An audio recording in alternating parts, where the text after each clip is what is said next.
जितने बच्चे ऑपरेशन से हो रहे हैं, क्या ये नेचुरल है? किसी मखलूक के बच्चे इसने ऑपरेशन से नहीं होते। ये तो नेचुरल प्रोसेस है ना विलादत। तो 100 में 1000 में कोई एक औरत का ऑपरेशन होना चाहिए, केस बिगड़ गया।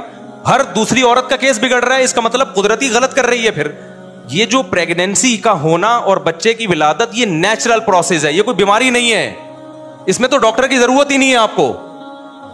ये तो आदम अलैहिस्सलाम के जमाने से होता आ रहा है ये। फिर भी हम कहते हैं एहतियातन डॉक्टर से राब्ता रखो, ताकि कोई केस 100 में एक केस बिगड़ भी जाता है, खतरा होता है। ये आजकल खुराकें ठीक नहीं है, एक्सरसाइज नहीं है, कामकाज नहीं है, लेकिन रहेगा तो नेचुरली ना। तो 100 में कोई एक ऑपरेशन हो सकता है, 100 में 70-75 ऑपरेशन हो रहे हैं, 10-20 नॉर्मल डिलीवरी हो रही है, और वो भी पहला बच्चा नॉर्मल, अगला वो जिसकी नॉर्मल हुई अगला वो भी ऑपरेशन से। तो इसका क्या मतलब है? ये गायनी के डॉक्टरों की धांधली है या नहीं है? आप कहते हैं खुराकें चेंज हो गई, तो बिल्लियां कौन सा देसी मुर्गियां खा रही हैं? तो एक नेचुरल अमल था, उसको क्या बना दिया है?